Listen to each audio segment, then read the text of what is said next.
Bom dia, amados. A nossa reflexão dessa manhã encontra-se no Salmo de número 19, versículo 12, que diz assim: Quem pode entender os seus próprios erros? Purifica-me de todos os que me são ocultos. Então, hoje, a nossa reflexão dessa manhã, ela vem aqui falar para nós acerca dessa grande necessidade que nós temos de estarmos reconciliados com Deus, de estarmos bem com Deus, porque a gente sabe que entre o relacionamento do homem com Deus está o pecado.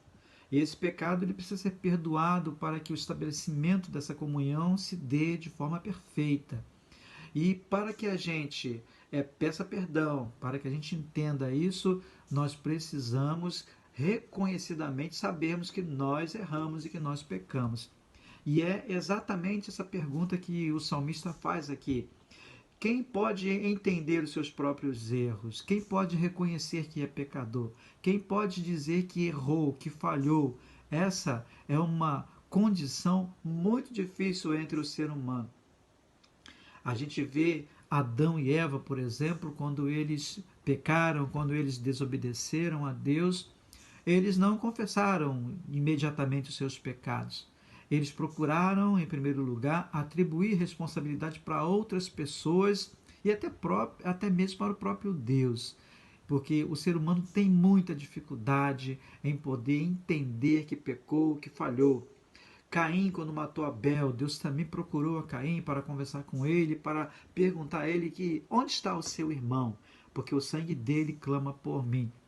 E Caim foi um tanto quanto áspero para com Deus, exatamente porque ele não queria reconhecer que errou, que pecou e assim restabelecer a sua comunhão com Deus. Então, queridos, nós sabemos que é muito difícil para nós reconhecer que erramos, que pecamos, às vezes uma vaidade do nosso coração, às vezes achamos que somos maior do que a necessidade de estabelecimento de uma comunhão com outra pessoa e principalmente com Deus.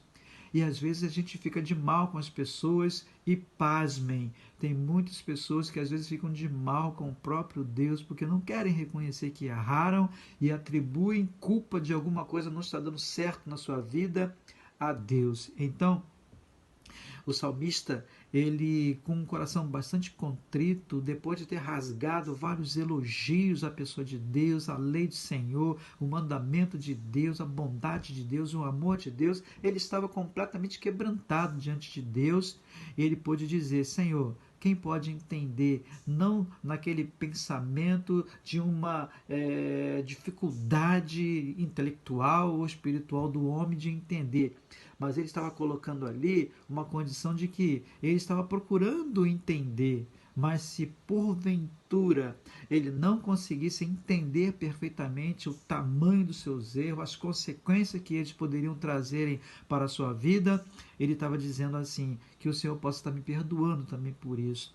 E na segunda parte desse salmo, ele fala assim, ó, de todos até aqueles que me são ocultos, ou seja, coisas que a gente fez e que desagradou a Deus e que a gente nem sabe que desagradou a Deus. E às vezes também pessoas. Às vezes tem pessoas que passam por você, não falam com você e você está acostumado a ver sempre aquela pessoa conversando, falando, mas em determinada ocasião aquilo não aconteceu. Às vezes foi alguma coisa que você fez, alguma coisa que você falou, mesmo que você não tivesse a intenção de magoar alguém, de ofender alguém, mas alguém ficou magoado, né? Então são as coisas que são ocultas que a gente faz e que a gente nem sabe que fez. Então, o salmista ele pedia a Deus que não levasse em consideração esses pecados, porque não foi com a intenção do coração. Então, dois tipos de realidades que ele coloca aqui. A realidade das coisas que nós fazemos sabendo que nós estamos errando, que isso acontece conosco também, e as coisas que nós fazemos e que não sabemos que fizemos, que erramos também. Então, tanto para uma quanto para a outra, ele pedia para que Deus reparasse. Ele pedia para que Deus perdoasse. Ele pedia para que Deus o ajudasse a entender, a chegar à conclusão de que errou. Você tem sempre chegado à conclusão de que você errou? Você tem facilidade para ver quando você erra, quando você falha? Ou não? Ou tem dificuldade? Peça para Deus. Peça para Deus que você tenha essa compreensão, para que você tenha esse entendimento, porque isso favorece o seu relacionamento com Deus e com as pessoas. Isso faz de você uma pessoa mais feliz, uma pessoa mais agradável, uma pessoa benquista em todos os lugares por onde você for. Que Deus possa abundantemente abençoar a sua vida e dar a você o entendimento perfeito dos seus erros, dos seus pecados, porque nós somos assim mesmo. Erramos, pecamos muito. E isso aí está na nossa natureza. Mas o que não é natural, o que não é normal, é a gente ignorar que errou e tentar se justificar. Aceite que errou, peça perdão a Deus, peça perdão às pessoas e com certeza a sua vida será bem melhor. Que Deus te abençoe, em nome de Jesus. Amém.